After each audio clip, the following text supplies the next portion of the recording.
দেখেন আমরা আজকে সকাল থেকে আমরা বেতুয়া লঞ্চঘাট আরো কয়েকটি লঞ্চঘাট দেখেছি, এইটা দেখছি।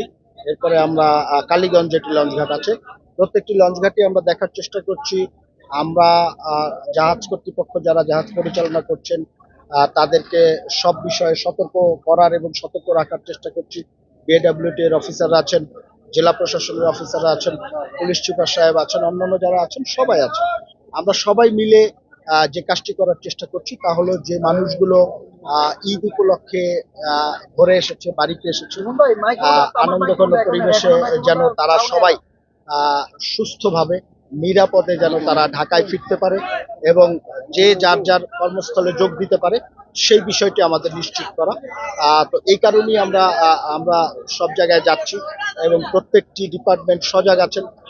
জাহাজগুলো সঠিক সময়ে ছেড়ে যাচ্ছেন, প্রত্যেকটি জাহাজের ভাড়া ঠিক মতো দিচ্ছেন কিনা আমরা সেই বিষয়টি চেক করে দেখছি। সবকিছু এখন পর্যন্ত ঠিক আছে। আমরা চাই ফিরতি পথের যাত্রাটা নিরাপদ হোক, স্বাচ্ছন্দ্যময় হোক এবং আনন্দময় হোক। তো এই কাজটি আমরা করার চেষ্টা করছি। আর আপনারা জানেন যে আমরা আসলে রোজার সময় দায়িত্ব নিয়েছি। তো আমাদের প্রধান লক্ষ্যই ছিল যে একটি বছরের বড় একটি বিষয় থাকে নৌ পরিবহন মন্ত্রণালয়ে, যে ঈদের সময় এই লক্ষ লক্ষ মানুষকে বাড়িতে নিয়ে আসা এবং ঢাকায় নিয়ে যাওয়া, সেই কাজটির দিকে আমরা সর্বোচ্চ মনোযোগ দিয়েছি।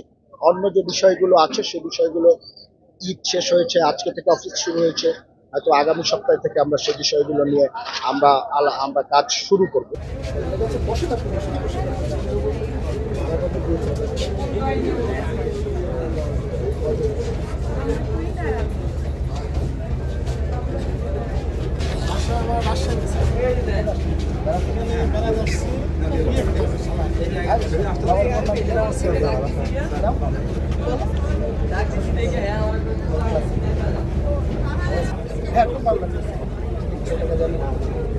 আমি তো বলতে পারবো না, আমি যেতে এখানকার না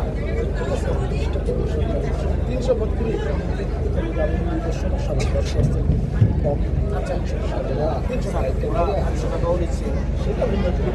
সরেন